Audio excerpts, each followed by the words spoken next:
Hello मेरे मस्ती खोरो, कैसे हो? मस्ती मस्ती हो रही ना पूरी? मस्ती कर रहे हो ना? सिर्फ मस्ती कर रहे हो? मस्ती के साथ थोड़ी बहुत पढ़ाई भी हो रही है यार। चिल तो जरूरी है ना, चिल तो मारना बनता है यार। चिल के बिना लाइफ क्या है? कुछ नहीं है। जिस लाइफ में चिल ना हो, लाइफ क्या है? So boring. So in future भी हमारे लाइफ में चिल बना रहे, उसके लिए थोड़ी बहुत पढ़ लो ना यार। 24 घंटे में कुछ घंटे निकाल लो पढ़ाई के लिए। Okay, so once again welcome back. मैं हूं विपिन वत्स और बच्चे मेरी मस्ती खोरो। आज हम स्टार्ट करेंगे क्लास 12th का सॉल्यूशन। अपना क्या चल रहा है? कॉलिगेटिव प्रॉपर्टी चल रहा है, ठीक है। और उस कॉलिगेटिव प्रॉपर्टीज में मैंने relative of flooring vapour pressure and elevation in boiling point already discuss कर चुका हूं। मैं नहीं देखे हो तो पहले जाकर के वीडियो देखो। और आज हम लोग स्टार्ट करेंगे depression in freezing point. Yes, elevation in boiling point कर लिया। आज देखेंगे हम लोग डिप्रेशन इन फ्रीजिंग पॉइंट। छोटी से छोटी बातें डिस्कस करूंगा, राइट। कॉन्सेप्ट आई होप कि अच्छे से क्लियर हो पाएगी, ठीक है ना। सो स्टार्ट करते हैं हम लोग। क्या? Depression in freezing point, right. Depression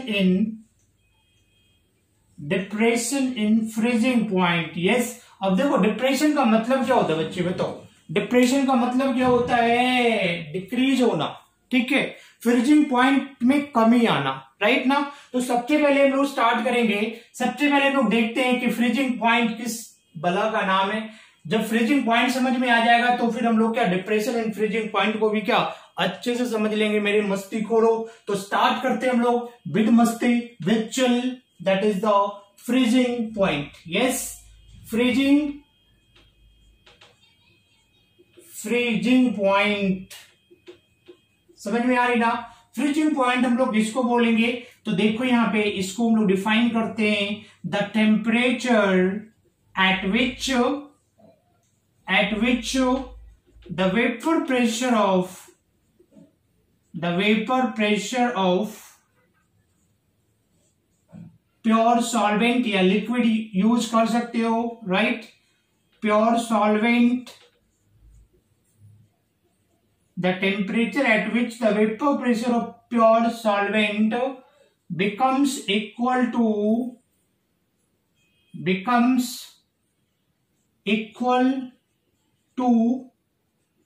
the vapor pressure, VP लिख दिया, समझ में आ जाएगा। The vapour pressure of its solid state, right. Solid state, उसी को क्या बोलोगे? Vapour pressure. देखो इंटायर कॉलिगेटिव प्रॉपर्टी, सारे कॉलिगेटिव प्रॉपर्टी को आप एक्सप्लेन कर रहे हो किसके? In terms of vapour pressure. दो कॉलिगेटिव प्रॉपर्टीज ऑलरेडी देख चुके हो, तो इतना तो आइडिया आ गया होगा कि सारे कॉलिगेटिव प्रॉपर्टीज को क्या वेपर प्रेशर के टर्म्स में हम लोग यहाँ पे क्या पढ़ रहे हैं, एक्सप्लेन कर रहे हैं। यहां पे मैंने क्या बोला? फ्रीजिंग पॉइंट, जिस टेम्परेचर के ऊपर लिक्विड फ्रीज होता है, मतलब जिस टेम्परेचर के ऊपर लिक्विड सॉलिड स्टेट में, सॉलिड फॉर्म में कन्वर्ट होता है, उसी को बच्चे कहते हैं क्या? Freezing point. नॉर्मल सा। बट इसको in terms of vapour pressure के टर्म्स में पढ़ना है, तो मैंने क्या बोला, ठीक है, मैंने क्या बोला? The vapour pressure of pure liquid, जिस टेम्परेचर के ऊपर, the temperature at which the vapour pressure of pure solvent और प्योर लिक्विड या वाटर ले लो, है ना, is equal to the vapour pressure of its solid form, है ना। जब उसके सॉलिड फॉर्म का जो वेपर प्रेशर होगा और लिक्विड का जो वेपर प्रेशर होगा, दोनों जब बराबर हो जाएगा तो लिक्विड क्या हो जाएगा? कन्वर्ट होना स्टार्ट हो जाएगा, किसमें? सॉलिड में चेंज होना शुरू हो जाएगा, मतलब फ्रीज करना शुरू हो जाएगा, ठीक है ना। उसी को हम लोग क्या बोलेंगे? फ्रीजिंग पॉइंट बोलेंगे, ठीक है। जरा देखो मैं एग्जाम्पल यहां पे ले लेता हूं। किसके? मैं यहां पे एग्जाम्पल ले लू। जैसे मान लो यहाँ पे क्या है, ये पानी हमने लिया है।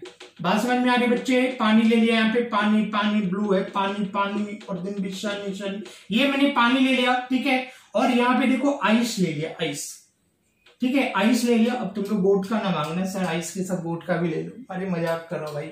आइस हमने ले लिया, ठीक है। अब देखो सबको मालूम है कि जो वाटर है ना, वाटर का जो फ्रीजिंग पॉइंट होता है, फ्रीजिंग पॉइंट जो वाटर का है वो 0 डिग्री सेंटीग्रेड पे। क्या ये बात सबको पता है ना कि वाटर किस टेम्परेचर पे फ्रीज होता है बच्चे? 0 डिग्री सेंटीग्रेड पे, ठीक है ना। मतलब वाटर जो है आइस में कन्वर्ट होना स्टार्ट हो जाता है 0 डिग्री सेंटीग्रेड पे। और ये भी जान लो कि 0 डिग्री सेंटीग्रेड पे ही वाटर क्या होता है, फ्रीज होता है, और 0 डिग्री सेंटीग्रेड पे ही आइस मेल्ट भी करता है। बात समझ में आ रही ना? मतलब 0 डिग्री सेंटीग्रेड पे जो वाटर है और जो आइस है दोनों क्या होता है, इक्विलिब्रियम में होता है। बात समझ में आ रहा है ना? मतलब यहां पे अगर मैंने यहां पे ले लिया कि H2O ले लिया, H2O सॉलिड का मतलब क्या हो गया, आइस, बर्फ की बात कर रहा हूं मैं, ठीक है। और H2O लिक्विड की अगर मैं बात करूं यहां पे, तो ये क्या है, लिक्विड, पानी, ठीक है। ये दोनों क्या होता है, इक्विलिब्रियम पे होता है। कहां पे, 0 डिग्री सेंटीग्रेड पे इक्विलिब्रियम में होता है। मतलब 0 डिग्री सेंटीग्रेड पे आइस क्या होता है, कन्वर्ट होता है लिक्विड में, और 0 पे ये क्या होता है, कन्वर्ट होता है सॉलिड में। बात समझ में आ रही है? अब जरा देखो यहाँ पे, बात समझ में आ रही है ना? अब जरा देखो यहाँ पे कहता है कि आइस होता है, आइस को कभी ध्यान से देखना ना, तो वहां से लगेगा तुम यार कुछ है ना, गैस निकल रहा है, वेपर्स निकल रहे हैं वहां से, देखना जरा ध्यान से। कभी भी आइस देखने को मौका मिले तो देखना, वहां पे वेपर्स निकलता रहता है आइस से, एकदम एक्सपेरिमेंटल है, ठीक है। नहीं तो अभी घर में फ्रिज है, ठीक है, देखो जाकर फ्रीजर में, वहां पे होगा आइस, जहां पे है वहां से देखना निकल रहा होगा वेपर्स। बात समझ में आ रहा? तो वो सॉलिड फॉर्म का क्या, वेपर फॉर्म है, ठीक है। तो जब टेम्परेचर, जब लिक्विड होता है ना, जो वाटर यूज करते हो, जब उसका टेम्परेचर तुम क्या करते हो, घटाते हो। जब टेम्परेचर घटता है तो उसका वेपर प्रेशर भी क्या होगा, घटते जाता। ऑब्वियस सी बात है ना कि लिक्विड का वेपर्स ज्यादा होगा, आई मीन वेपर प्रेशर ज्यादा होगी, और सॉलिड के पास वेपर कम होगा तो उसका वेपर प्रेशर कम होगा। तो सॉलिड का वेपर प्रेशर क्या होगा, कम होगा, और इसका वेपर प्रेशर क्या होगा, ज्यादा होगा। जब टेम्परेचर घटता है, रिड्यूस करोगे तो उसका वेपर प्रेशर क्या होता है, घटता जाता है, और घटते घटते घटते घटते क्या हो जाएगा, जो इसका सॉलिड फॉर्म है, वाटर का सॉलिड फॉर्म क्या होगा, आइस होगा ना। तो घटते घटते जब उस वाटर का वेपर प्रेशर आइस के वेपर प्रेशर के बराबर हो जाएगा ना, तो उसी टेम्परेचर पे वो क्या हो जाएगा, फ्रीज होना स्टार्ट हो जाएगा। क्या मेरी बात समझ में आ रही है? मस्ती करो, समझ में आ रही है, बोलो, समझ में आ रही है ना? टेम्परेचर क्या होता है, कभी 20 डिग्री पे या 40 डिग्री पे वाटर फ्रीज नहीं करता। जब टेम्परेचर डाउन होता है तो उसका वेपर प्रेशर क्या हो जाएगा, कम हो जाएगा। बात समझ में आ रही ना? और घटते घटते घटते जब उसके सॉलिड का जो वेपर प्रेशर होता है ना, उसके बराबर हो जाएगी, जमना शुरू हो जाएगा, बर्फ बनना शुरू हो जाएगा, ठीक है ना। उसकी फ्रीजिंग, वाटर की क्या हो जाएगी, फ्रीजिंग स्टार्ट हो जाएगी। तो क्या मेरी बात समझ में आ रही, बोलो, बात समझ में आ रही ना? तो फ्रीजिंग पॉइंट समझ में आ गया, किसको बोलोगे, जिस टेम्परेचर के ऊपर ठीक है, लिक्विड का वेपर प्रेशर उसके सॉलिड फॉर्म के वेपर प्रेशर के बराबर हो जाता है ना मेरे भाई, तो उसी को बोलोगे क्या, वेपर प्रेशर। ओके, अब आगे देखो, हम लोग समझते हैं क्या टेम्परेचर इन फ्रीजिंग पॉइंट क्या होता है। अब जरा देखो यहाँ पे, मैंने यहां पे ले लिया प्योर सॉल्वेंट, ले लिया, क्या ले लिया भाई, प्योर सॉल्वेंट ले लिया। प्योर सॉल्वेंट अगर मैं बोलूं तो यहाँ पे वाटर मैंने यूज किया है, वाटर यूज किया है, ठीक है। और यहां पे मान लो कि इसकी जो प्योर फॉर्म का जो इसका फ्रीजिंग पॉइंट होता है 0 नॉट F, मैं बार बार बोलता हूं, कहीं पे भी नॉट लगा हुआ है, T नॉट B, मतलब क्या, boiling point of pure solvent. T not F ले लिया, मतलब क्या, freezing point of pure solvent. बात समझ में आ रही ना? तो ये TF नोट ले लिया। ओके, अब देखो यहां पे मैंने बना दिया सॉल्यूशन, क्या बना दिया यहाँ पे, सॉल्यूशन। बोलो, सॉल्यूशन में कौन था, सॉल्यूशन में कौन था, तुम था, मैं था, कौन था भाई बताओ। अरे सॉल्यूशन में कौन था, तुम थे, मैं थे, कौन था, सॉल्यूशन में सॉल्यूट और सॉल्वेंट था। कौन था सॉल्यूशन में, सॉल्यूट और सॉल्वेंट था, ना तुम थे ना मैं था।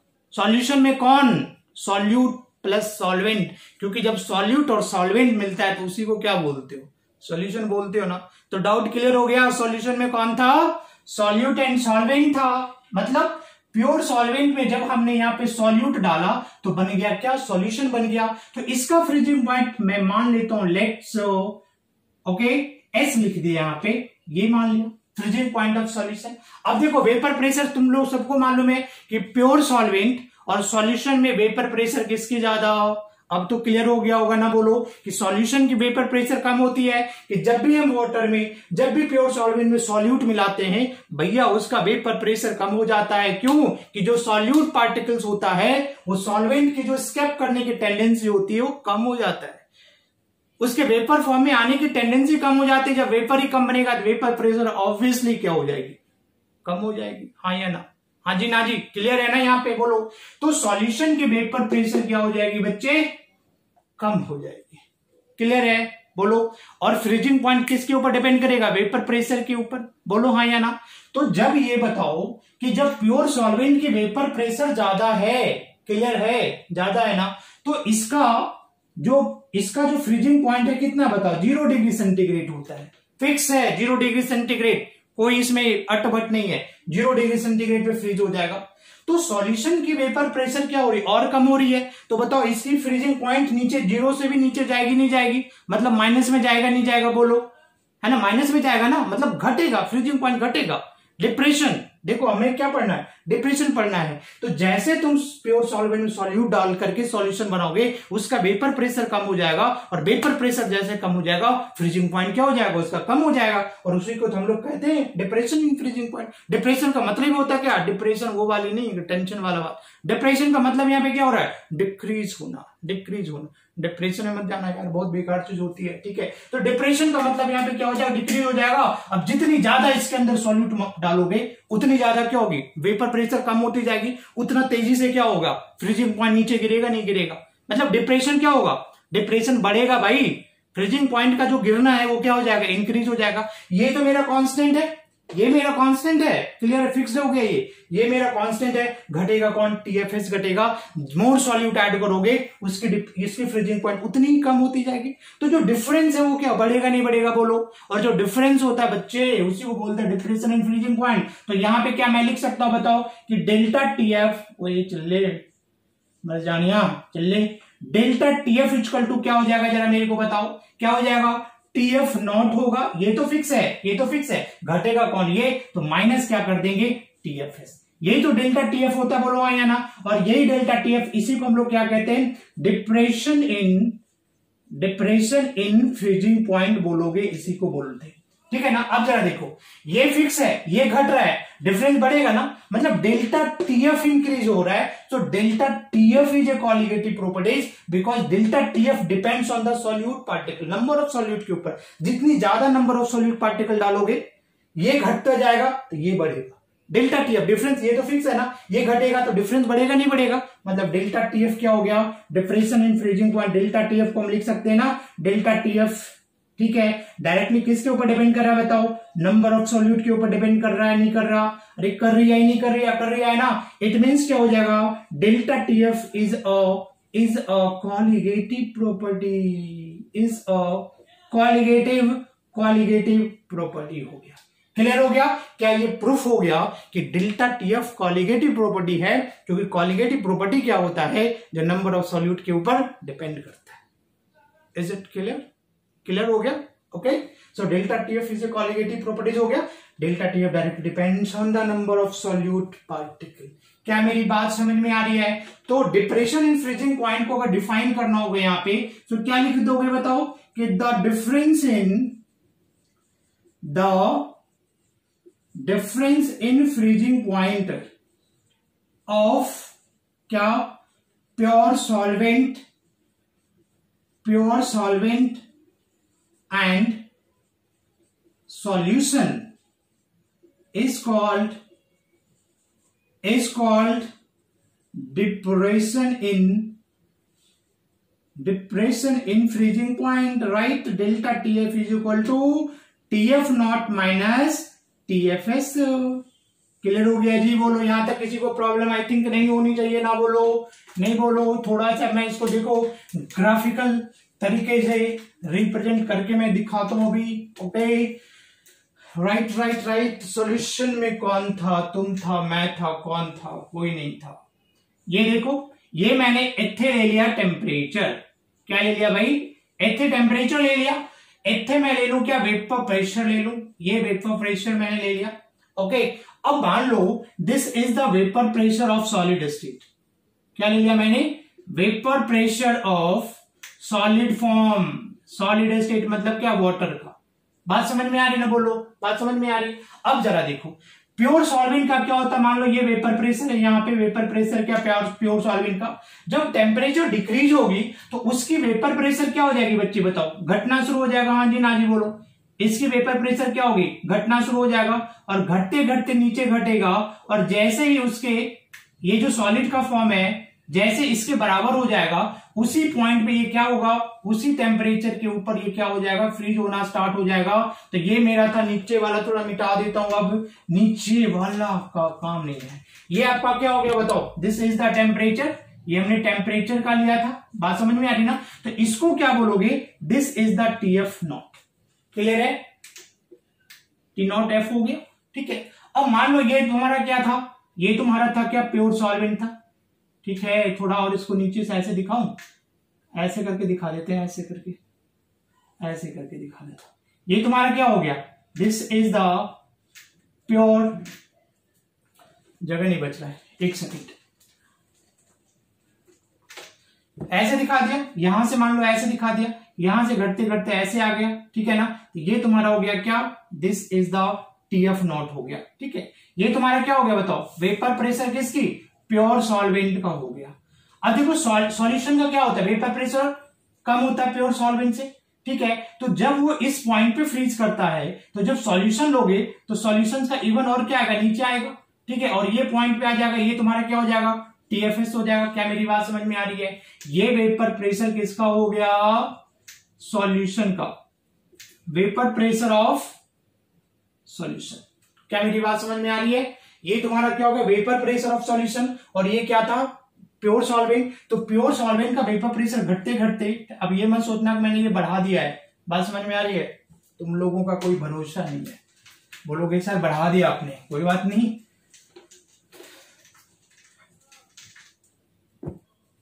ये देखो, यहां पे हो गया टेम्परेचर, यहां पे हो गया क्या, वेपर प्रेशर, ठीक है। अब मैं इसको ऐसे करके ले लूं, ये सॉलिड फॉर्म है, ठीक है।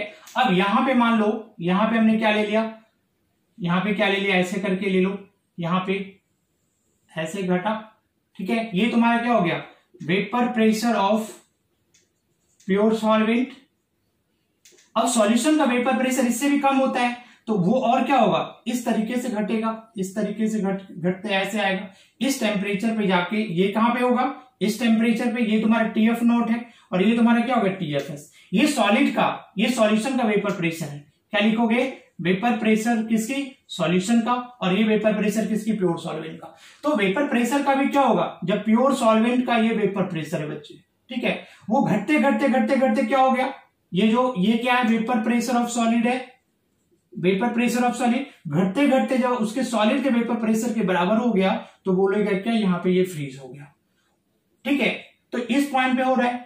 अब सॉल्यूशन का वेपर प्रेशर क्या होता है, प्योर सॉल्वेंट से भी कम होता है, तो जब वो घटेगा, ठीक है, तो इस पॉइंट से क्या होगा, नीचे आके गिरेगा, और ये तुम्हारा क्या कहलाएगा, यही तुम्हारा क्या हो जाएगा, डिफरेंस मींस डेल्टा TF, ये वाला हो जाएगा। क्या मेरी बात समझ में आ रही है, ये डेल्टा TF। तो ये फिक्स है, जितना ज्यादा सॉल्यूट मिलाओगे, वेपर प्रेशर ऑफ सॉल्यूशन उतना कम होगा, और ये जो डिफरेंस है, ये जो है ना, उसकी फ्रीजिंग पॉइंट क्या होगी, और कम होती जाएगी। तो जब ये फ्रीजिंग पॉइंट इधर कम होता जाएगा, तो ये डिफरेंस क्या होगा, बढ़ेगा नहीं बढ़ेगा। क्या मेरी बात समझ में आ रही है, बोलो। यही चीज समझना, मेन प्रॉब्लम यही है। ये समझ में आ गया, कुछ नहीं है इसके अंदर। ये समझ में आ रहा ना कि जितना ज्यादा बच्चे सॉल्यूट डालोगे, ये फ्रीजिंग पॉइंट और नीचे आएगा, इधर की ओर आएगा, यहाँ पे आ जाएगा ऐसे। तो ये घटेगा, तो ये जो डिफरेंस है डेल्टा TF, क्या बढ़ेगा नहीं बढ़ेगा। तो यही तुम्हारा जो डेल्टा TF मैंने लिखा था कि डेल्टा TF इक्वल टू क्या, TF नॉट माइनस क्या, TFS लिखा था। बात समझ में आ रही ना, ओके। अब मिटाता हूं मैं इसको।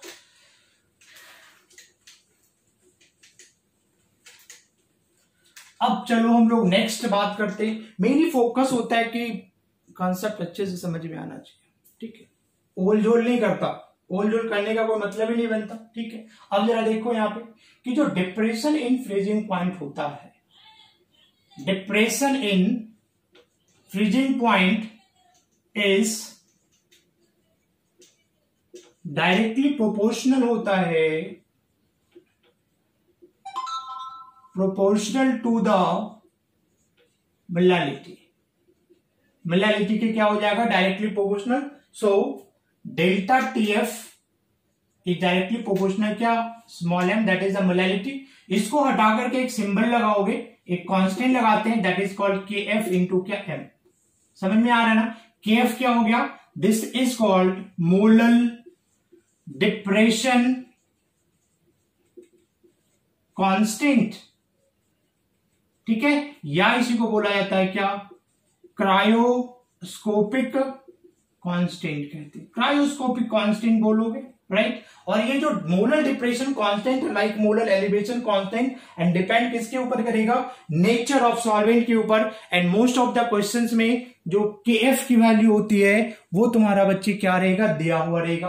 क्या मेरी बात समझ में आ रही, बोलो बोलो हाँ या ना। अब जरा देखो यहाँ पे, मान लो कि अगर मैंने मोलैलिटी 1 ले लिया, M = 1 कर दिया, मोलैलिटी 1 ले लिया। मोलैलिटी 1 का मतलब क्या हो गया कि 1 kg सॉल्वेंट में 1 मोल सॉल्यूट ऐड करोगे तो मोलैलिटी 1 होगी। तो यहां पे डेल्टा TF की वैल्यू क्या हो जाएगा बताओ, KF के बराबर हो जाएगा। तो एग्जामिनेशन में, बोर्ड एग्जामिनेशन में भी जाओगे ना तो मोलर डिप्रेशन कांस्टेंट डिफाइन करने को पूछता है, तो वहां से आप मैथमेटिकली कर लो, रट्टे मारने की कोई चांस नहीं। कोई ये नहीं कह सकता भाई रट्टे मारना है। समझो डेल्टा TF = KF। KF क्या हो गया, डेल्टा TF, और डेल्टा TF क्या हो गया जी, डिप्रेशन इन फ्रीजिंग पॉइंट है, ठीक है। तो KF को कैसे डिफाइन करोगे बताओ, this is the depression in freezing point. कब, जब मोलैलिटी की वैल्यू 1 होगी। और मोलैलिटी 1 का मतलब क्या, मोलर सॉल्यूशन बोल सकते हो, नहीं तो क्या बोलोगे, बोलो कि when 1 mole of solute dissolve in 1 kg solvent. तो कैसे डिफाइन करेंगे KF को, डेल्टा TF को, KF को डिफाइन कैसे करोगे, the decrease in freezing point, okay, the decrease in freezing point when 1 mole solute dissolve in 1 kg solvent. अब बताओ इसमें रट्टे मारने की कोई चांस है क्या, कहीं से लग रहा है कि रट्टे मारेंगे, मैथमेटिकली समझ जाओ, लिटरेचर तो अपने आप दे देंगे ना, ठीक है। तो यहां पे देखो कैसे लिख सकते हो, यहां पे क्या लिखोगे बताओ, the decrease in freezing point of molar solution, okay, is called molar depression constant, ठीक है बच्चे। नहीं तो एक डेफिनेशन ऐसे भी लिख सकता हूं, मोलर सॉल्यूशन का मतलब क्या होगा, मोलैलिटी 1, और मोलैलिटी 1 कब, जब 1 मोल सॉल्यूट डिसॉल्व करेंगे 1 kg सॉल्वेंट में। यहां पे आप ऐसे भी लिख सकते हो ना, the decrease in freezing point, okay, the decrease in freezing point when 1 mole solute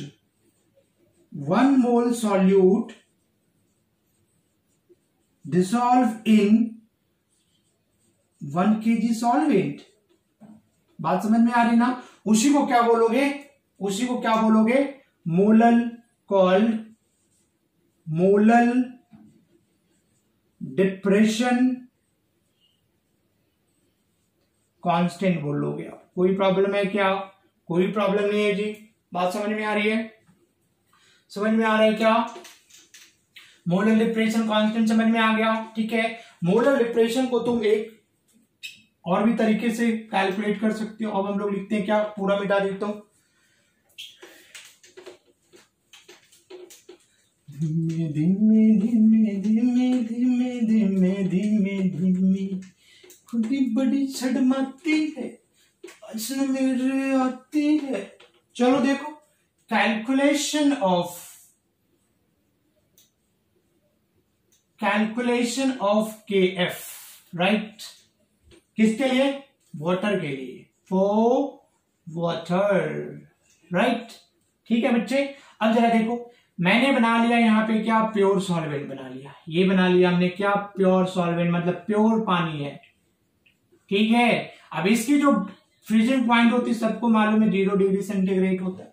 अब मैं क्या सॉल्यूशन बना लूं, तो सॉल्यूशन बनाने के लिए मैं क्या करूं, इसके अंदर है ना 1 मोल सॉल्यूट डालू, 1 मोल सॉल्यूट डाले, और यहां पे हमने क्या लिया हुआ है, 1 kg सॉल्वेंट लिया है। बात समझ में आ रही है क्या, बोलो, 1 kg सॉल्वेंट लिया है, 1 kg सॉल्वेंट 1 मोल सॉल्यूट डाला है, ठीक है। तो इसका जो फ्रीजिंग पॉइंट है ना भाई, डिप्रेशन इन फ्रीजिंग पॉइंट कितने से घट जाता है बताओ, कितने से घटता है, 1.86 डिग्री सेंटीग्रेड से डिक्रीज हो जाता है। ये कितना है, 0। जब सॉल्यूट मिला दिया तो 0 से नीचे जाएगा तो माइनस लगाओगे, तो 1 माइनस 1.86 मतलब कितने से घट जाता है, 1.86 डिग्री सेंटीग्रेड से घटता है, ठीक है। तो यहां पे देखो डेल्टा TF, यही फॉर्मूला लिखते हो ना, डेल्टा TF = KF × M, ये लिखते हो। डेल्टा TF को आप क्या लिख सकते हो बताओ, TF नोट लिख सकते हो, और माइनस TFS करोगे, इज इक्वल टू के एफ इंटू एम, ऐसे लिख सकते हो ना। अच्छा देखो TF नोट कितना है, 0 डिग्री सेंटीग्रेड है, हाँ जी, ये माइनस हो गया। TFS कितना लिया है, -1.86 डिग्री सेंटीग्रेड, हाँ जी ना जी बोलो। और ये KF कैलकुलेट करना है, और मोलालिटी की वैल्यू कितनी हो जाएगी 1, because molality 1 mole solid dissolve है 1 kg सॉल्वेंट में, तो KF का वैल्यू कितना आ गया बताओ, प्लस 1.86 डिग्री सेंटीग्रेड। ये KF किसके लिए यूज करोगे, फॉर वाटर के लिए, ठीक है। अगर बोलोगे सर क्वेश्चन में बेंजीन दिया हुआ है सॉल्वेंट, तो उसकी वैल्यू दिया हुआ रहेगा, ठीक है। अगर वाटर है तो या तो KF लिख देगा 1.86 डिग्री सेंटीग्रेड, और अगर नहीं भी लिखा है तो वाटर के लिए तुमको याद रखना पड़ेगा कि KF की वैल्यू कितनी होती है, 1.86 डिग्री सेंटीग्रेड होता है। वाटर के लिए KB कितना लिखवाया था, 0.52 डिग्री सेंटीग्रेड। क्या मेरी बात समझ में आ रही ना। तो KF को हमने कैलकुलेट कर लिया, ठीक है। और KF का एक और भी फॉर्मूला तुम ये कैलकुलेट कर सकते हो कि KF इक्वल टू हमने लिख दिया R TF का स्क्वायर अपॉन में क्या 1000 LF, ठीक है। LF क्या है यहाँ पे, R क्या है यहाँ पे हो जाएगा बताओ, gas constant, here gas constant. TF क्या हो जाएगा बच्चे, फ्रीजिंग टेम्परेचर हो जाएगा, mean freezing point in kelvin ले लिया, ठीक है, इन केल्विन में। और LF क्या अपना लैटेंट हीट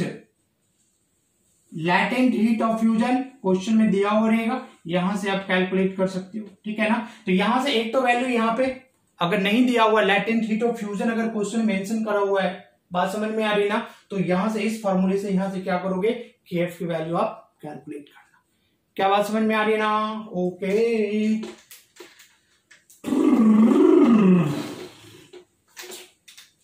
नेक्स्ट देखो यहां पे calculation of molar mass, calculation of molar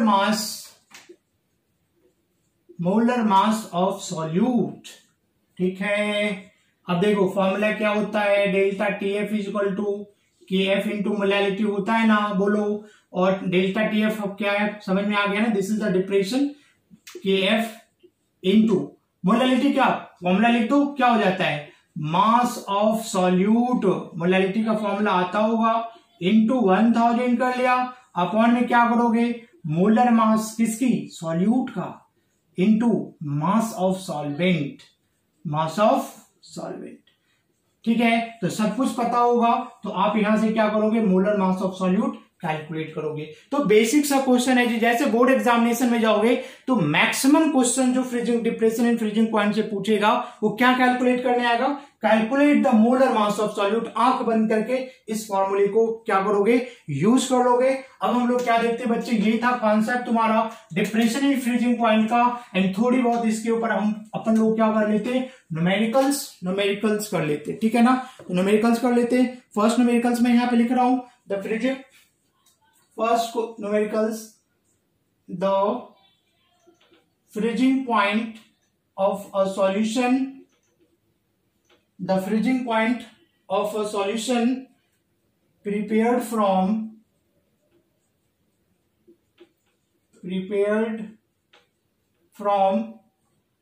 1.25 gram of a non-electrolyte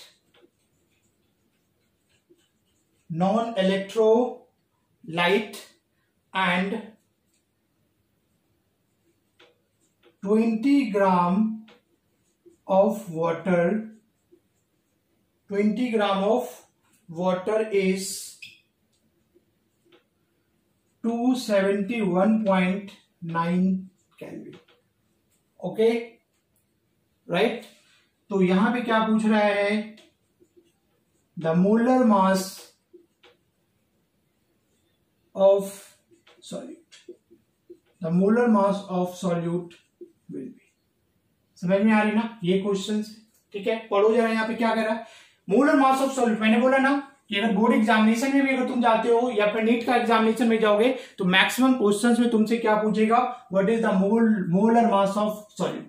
बात समझ में आ रही है ना। तो पहले देखो क्वेश्चन में क्या दिया हुआ है, the freezing point of a solution prepared from 1.25 gram of non electrolyte, मतलब मास ऑफ सॉल्यूट तुम्हारा क्या हो गया बताओ, 1.25 ग्राम हो गया, ठीक है, और 20 ग्राम वाटर है, मतलब सॉल्वेंट है ये, समझ में आ गई ना। तो क्या कह रहा है कि 20 ग्राम वाटर में जब 1.25 ग्राम सॉल्यूट को मिलाया तो उसका फ्रीजिंग पॉइंट कितना हो जाता है, 271.9 केल्विन।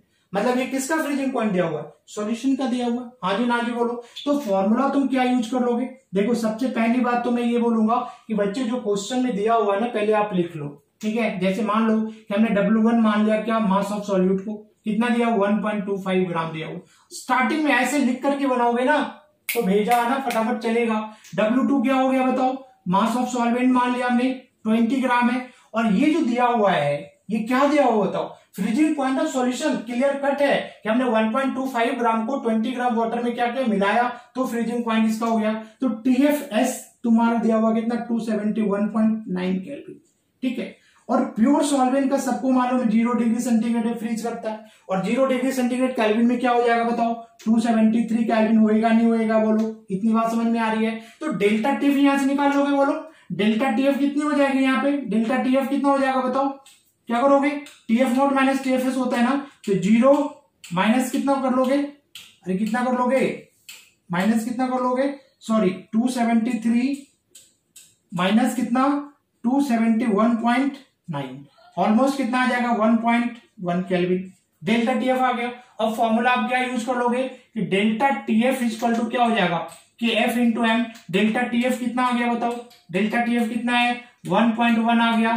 केएफ की वैल्यू, अब देखो केएफ का वैल्यू नहीं गिवन है ना, बट वाटर यूज करा हुआ है, तो तुमको कितना ले लेना बताओ, 1.86 ले लेना है ना, इंटू मोलैलिटी। मोलैलिटी क्या होगा, मास ऑफ सॉलिड कितना 1.25 इंटू 1000 अपॉन में क्या मोलर मास, तो मोलर मास तो कैलकुलेट ही करना है, इंटू मास ऑफ सॉल्वेंट कितना 20 ग्राम, ठीक है। तो एम की वैल्यू कितनी हो जाएगी बताओ, एम की वैल्यू कितनी हो जाएगी 1.86 इंटू 1.25 इंटू 1000 अपॉन में कितना हो जाएगा 20 इंटू क्या 1.1। यहां से क्या करोगे, मोलर मास कैलकुलेट कर लोगे ना, समझ में आ रहा है। ऑप्शंस भी तुम्हें दिया हुआ रहेगा, तो इसको कैलकुलेट करने के बाद, कैलकुलेट भी मैं ही करूं क्या, तुम चुपचाप देखोगे, चुपचाप देखोगे, चल भाई मैं ही कर देता हूं कैलकुलेट, एक कर देता हूं, ठीक है। अरे भाई किधर गया कैलकुलेटर, किधर चला गया मेरे भाई। अब देखो ढूंढने में भी टाइम लग जाता है यार, ढूंढने में टाइम लग रहा है ना, टूल्स में रहता है ना। यस देखो इधर आ गया। अब ये क्या है जरा देखो यहाँ पे, ये देखो ये 3 0 है ना, खत्म हो रहा है ना। देखो मैं कर दूं 1.86 इंटू कर दिया 1.25, कितना आ गया 2.325, मतलब ये कितना आ जाएगा 2325, ठीक है। और डिवाइड कर दो इसको, डिवाइड कर दोगे इंटू 22 से, तो ये कितना आ जा रहा है बताओ 10 कितना आ गया ये 2325 डिवाइडेड टू 2, ठीक है 105.6 केल्विन आ रहा है। ये आपका क्या हो जाएगा, आंसर हो जाएगा, ठीक है। एक कैलकुलेशन कर दिया, कैलकुलेशन आप क्या घर पे खुद से कर लेना, बात समझ में आ रही ना। अब दूसरी लिखता हूं, देखो तो मैक्सिमम क्वेश्चन बच्चे तुमको क्या मोलर मास ऑफ सॉल्यूट पे रहेगा, तो डायरेक्ट फॉर्मूले पे तुम क्या यहाँ पे यूज कर लोगे, ठीक है ना। नेक्स्ट लिखता हूं, a solution of urea, question is a solution of urea, ठीक है। इसका मॉलिक्यूलर वेट दिया हुआ है, मॉलिक्यूलर वेट दिया हुआ है 56 दिया हुआ है, ठीक है ना। A solution of urea boils at 100.18 degree centigrade, okay, at the atmospheric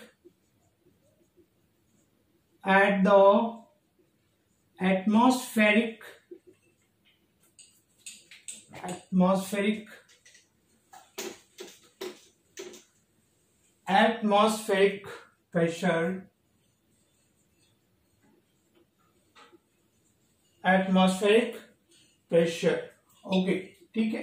कहता है if KB, KF and KB, right, for water are for water are 1.86 and 0.52 respectively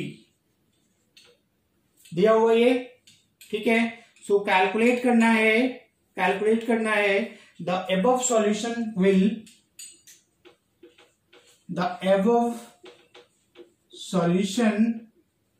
will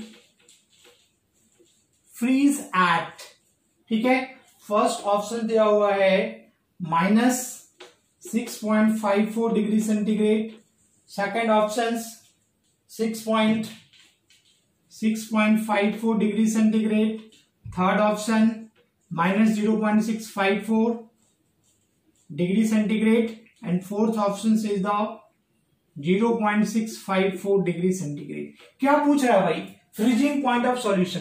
और देखो क्या क्या दिया हुआ है यहाँ पे कि एफ की वैल्यू दिया हुआ 1.86, केबी का वैल्यू कितना दे रखा है 0.52 दे रखा है, और क्या क्या दे रखा है बोलो, और क्या क्या दे रखा है? कुछ तो दे ही नहीं रहा, कैसे बनाओगे बताओ, ठीक है। अब जरा देखो यहाँ पे, ये यहाँ पे दिया हुआ है, क्या दिया हुआ है कि बॉइलिंग पॉइंट और solution of urea, this is the boiling point of solution. देखो लिखा है ना, क्लियर लिखा, और solution of urea boils at, ठीक है। मतलब ये तुम्हारा क्या दे रखा है बताओ, टीबीएस दे रखा है। इसमें क्या किया बताओ, एलिवेशन इन बॉइलिंग पॉइंट और डिप्रेशन इन फ्रीजिंग पॉइंट को मिक्स कर दिया, और ये क्या नीट का पूछा हुआ क्वेश्चन है। मेरी बात समझ में आ रही ना? तो ये तुम्हारा टीबीएस दे रखा है कितना, 100.18 डिग्री सेंटीग्रेड, और तो प्योर सॉल्वेंट का सबको मालूम है ना, बोलो कितना होता है, 100 डिग्री सेंटीग्रेड होता है। ये भी क्वेश्चन में दिया हुआ रहेगा। अरे वाटर का बॉइलिंग पॉइंट कितना होता है, 100 डिग्री सेंटीग्रेड। सॉल्यूशन का दिया हुआ है, तो क्या आप यहां से डेल्टा टीबी कैलकुलेट कर लोगे, टीबीएस माइनस टीबी नॉट, तो 100.18 माइनस बच्चे 100 कितना हो गया, 0.18 डिग्री सेंटीग्रेड हो गया। डेल्टा टीबी निकाल लिया ना, बोलो हाँ जी ना जी बोलो। तो अब यहाँ पे delta TB is equal to क्या होता है बताओ, केबी इंटू एम होता है, हाँ या ना बोलो। और डेल्टा टीएफ की वैल्यू कितना होता है, के एफ इंटू एम होता है।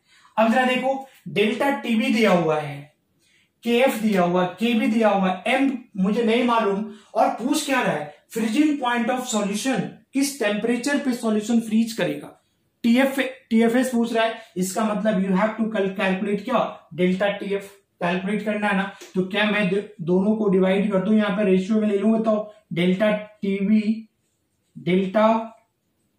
टीबी इक्वल टू क्या अपॉन डेल्टा टीएफ, और ये कितना हो जाएगा बताओ, केबी इंटू एम अपॉन में क्या, के एफ इंटू एम। कोई प्रॉब्लम, ये तो कटी गया ना, बोलो। और डेल्टा टीबी कितना दे रखा है, 0.18, यहां से डेल्टा टीएफ अपन लोग कैलकुलेट कर लेंगे, केबी कितना है 0.52 और के एफ कितना 1.86। करो क्रॉस मल्टीप्लाई कर लो, करो क्रॉस मल्टीप्लाई।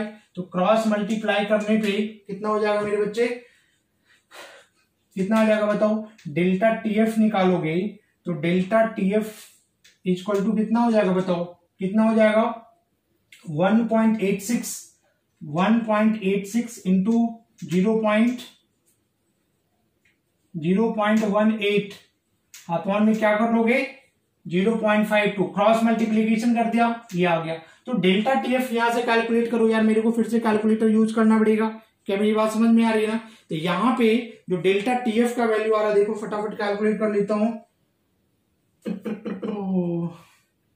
ये आ गया यहाँ पे फट ये आ जाएगा तुम्हारा कितना 0.653 आ गया। तो डेल्टा टीएफ मुझे मालूम हो गया ना। और डेल्टा टीएफ क्या होता है बताओ, टीएफ नॉट माइनस क्या टीएफएस कितना 0.653। क्या कैलकुलेट करना है, टीएफएस है ना, इसको इधर लेकर के चले जाओ, बोलो हाँ या ना। तो यहाँ पे कितना हो गया 0 डिग्री सेंटीग्रेड माइनस इसको इधर लेके आ जाओ 653 इक्वल टू क्या टीएफएस।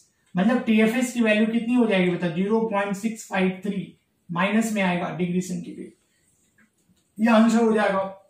तो ऑप्शन में अपना क्या है, यहाँ पे देखो 653 ऑप्शन में यही है, देखो -654 दे रखा है, ये ऑप्शन में गलत होगा, मतलब 3 आएगा यहाँ पे, ठीक है ना। तो ऑप्शन में क्या आ जाएगा बताओ, नेगेटिव, ये नेगेटिव वाला आ जाएगा। क्या कर लोगे बोलो, कर लोगे ना। ओके फाइन, नेक्स्ट क्वेश्चन अपन लेते हैं। अब क्या करना है, इसी में से थोड़ा सा आगे पीछे करोगे तो क्या हो जाएगा, क्वेश्चन बन जाएगा।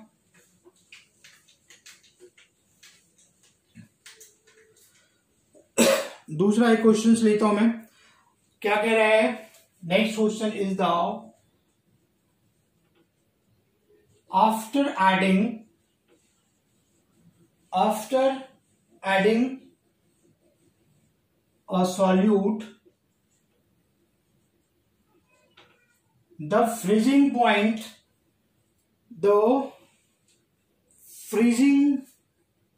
of solution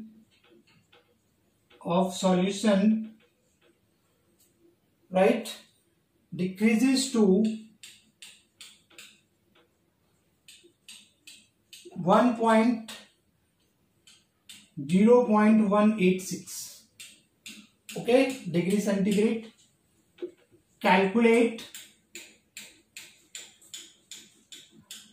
delta TB, calculate delta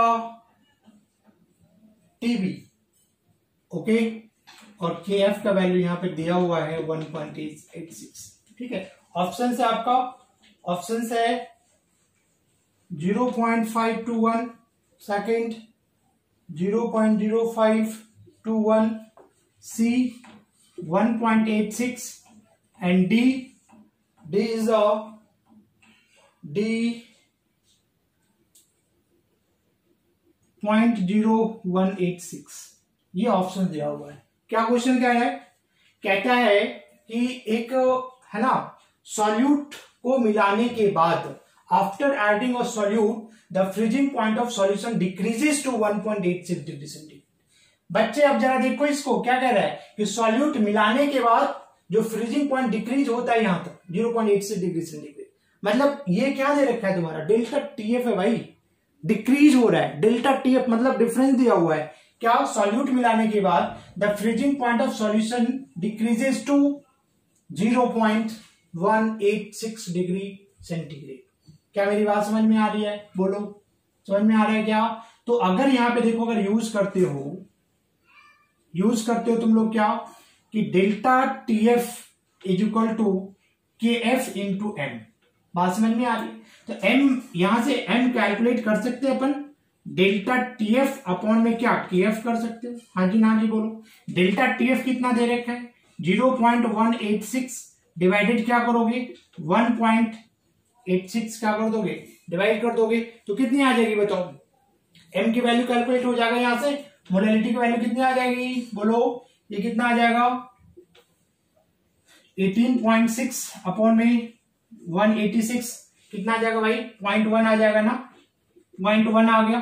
ठीक है, अब यहां पे देखो क्या पूछ रहा है, डेल्टा टीबी पूछ रहा है ना, तो delta TB equal to KB into कितना हो गया M, बोलो तो डेल्टा टीबी केबी कितना दे रखा है 0.52 होता ही होता है ना, बोलो कैलकुलेट डेल्टा टीबी। और वाटर का केबी क्या है तुमको याद रखना पड़ेगा यार, केबी 0.52 और ये कितना हो गया 0.1, तो डेल्टा टीबी कितनी हो जाएगी बताओ 0.052, यही आ जाएगा ना। कहां पे ये किस वाले में है, किस वाले में देखो, इस वाले में ना, तो ये ऑप्शन हो जाएगा।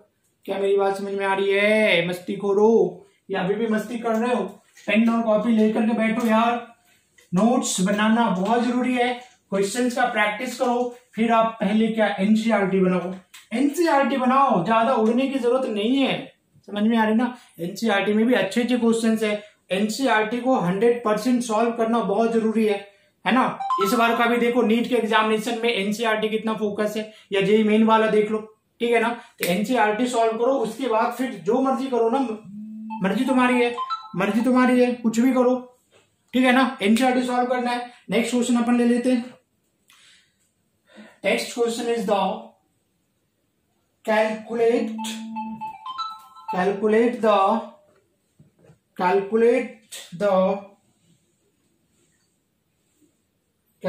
the molar diffraction constant,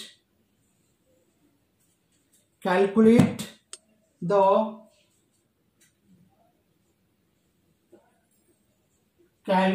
the molar depression constant, molar depression constant of a solvent,